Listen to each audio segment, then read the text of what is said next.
السلام علیکم۔ ہمارا نظام عدل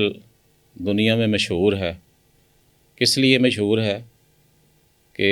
وہ جو کوئی بناتے ہیں درجہ بندی عدالتوں میں انصاف کی، دنیا کی مختلف تنظیمیں، یہ اللہ کا شکر ہے کہ ہم شاید پاکستان میں کوئی ایسی اسیسمنٹ ایسی نہیں کرتے، اور نہ ہی ہمارے زیادہ تر جو مختلف ایجنسیاں ہیں وہ اس کی کوئی ریٹنگ دیتی ہیں۔ تو باہر کے ملکوں میں جو خوشحال ملک ہیں ان میں کچھ ایسی چیزیں بنی ہوئی ہیں، کوئی احتساب کا عمل ہے ایسا جو کسی نہ کسی طریقے سے ظاہر کرتا ہے کہ کون سا محکمہ، کون سا شعبہ کیا کام کر رہا ہے۔ تو وہ ان کی ریسرچ ہوتی ہے، ان کی کسی نہ کسی حد تک سروے ہوتا ہے، اور وہ جو سروے کی فائنڈنگ ہوتی ہے، جو رپورٹ ہوتی ہے، وہ بھی بہت حد تک ٹھیک ہوتی ہے۔ وہ اس لیے کہ غلطی کا امکان تو کسی چیز میں بھی ہو سکتا ہے، کوئی کسی ایک میں بھی غلطی ہے یا کمی بیشی ہو سکتی ہے، جانے بوجھے، جانتے بوجھتے یا انجانے میں یہ ہو سکتی ہے۔ اس لیے میں کہتا ہوں کہ زیادہ تر ان کی ٹھیک ہوتی ہے۔ یہ ہماری طرح نہیں کہ بالکل ہی ہم نیگیٹو کوئی چیز بنا لیں۔ تو بہت سارے ملکوں سے جو سروے آتے ہیں اس کے مطابق ہمارے نظام عدل، پاکستان کے نظام عدل کا نمبر بہت نیچے ہے۔ کوئی 200 کے لگ بھگ ملک سمجھ لیں، کچھ اقوام متحدہ میں تو شاید اس سے بھی کم ہے، کچھ 200 ہی سمجھ لیں آپ، 200 سے اوپر بھی گنتی آتی ہے۔ کچھ چھوٹے ملک ایسے ہیں جو اقوام متحدہ کے ممبر نہیں ہیں، اور کچھ جو ہے وہ اس طرح کا نہیں۔ تو 200 میں سے اگر وہ ساری درجہ بندی کی جائے تو کہاں 140 146 نمبر پہ نیچے جا کے ہمارا نام آتا ہے۔ تو یہ ہماری عدلیہ کے لیے لمحہ فکریہ ہے۔ ہماری عدلیہ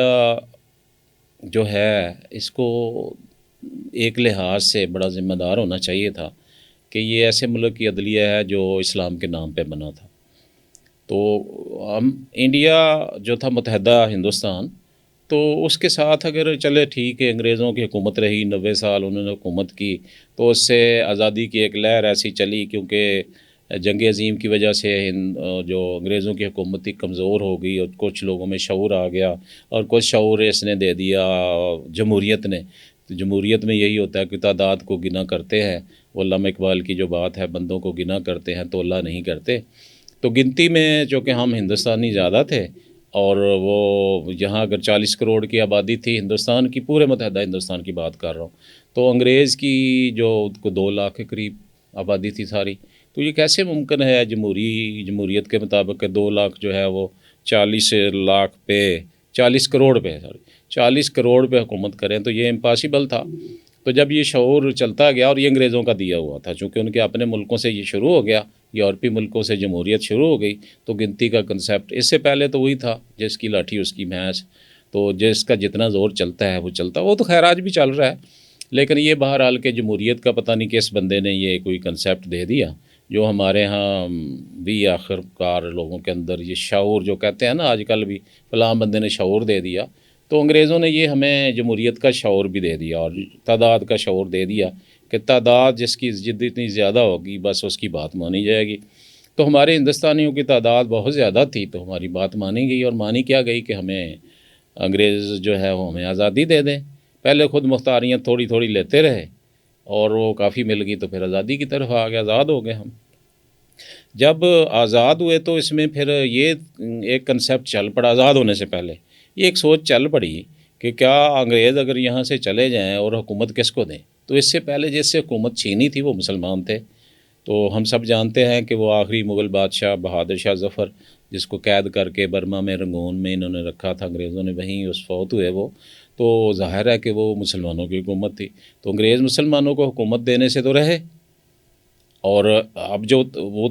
تصور ہے جمہوریت کا تعداد کیا، تو وہ ہندوؤں کی تعداد ویسے ہی زیادہ تھی، تو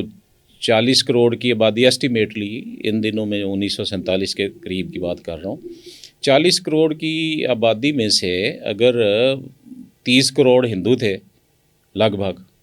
تو 10 کروڑ مسلمان تھے، تو وہ حکومت اس نظریے کے مطابق تو ان کی بنتی ہے، ہندوؤں کی بنتی ہے۔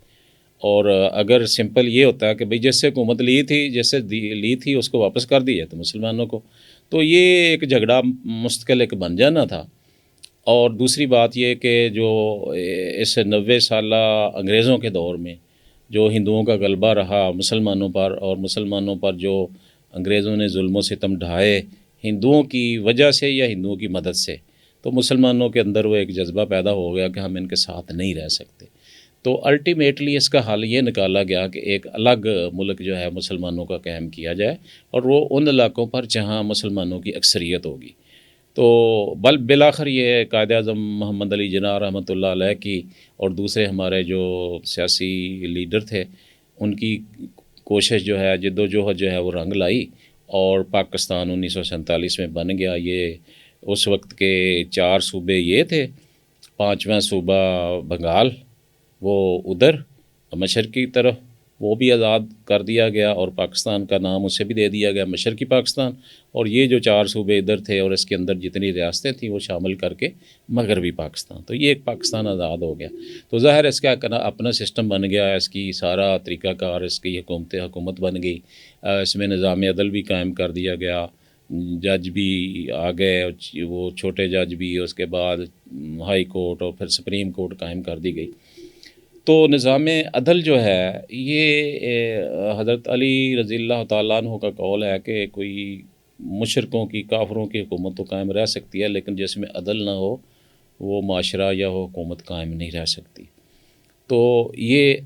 عدل بڑی چیز ہے، قرآن پاک میں بھی خاص حکم ہے، اور ایک آیت ایسی ہے جس کے بارے میں حکم ہے کہ جمعے کے خطبے میں اس کو شامل کیا جائے، ان اللہ یامر بالعدل والاحسان۔ تو یہ اس لیے کہ یہ عدل بڑی چیز ہے۔ عدل کا مطلب ہے ہر چیز کو اس کے صحیح مقام پر رکھنا، جو کسی چیز کا حق ہے اس کا وہ حق اس کو ملنا۔ تو ہمارا نظام عدل جو ہے یہ ماشاءاللہ شروع سے قائم ہے، اور آج ہم جس جگہ پہنچے ہوئے ہیں، آج تو بڑی ہی باتیں نکل سکتی ہیں۔ آج کے حساب سے اگر گنا جائے تو نظام عدل کا بہت برا مقام ہے، بہت پیچھے ہے، اور اس میں کیوں ہے، کیوں انصاف نہیں ہمارے ملک میں مل رہا؟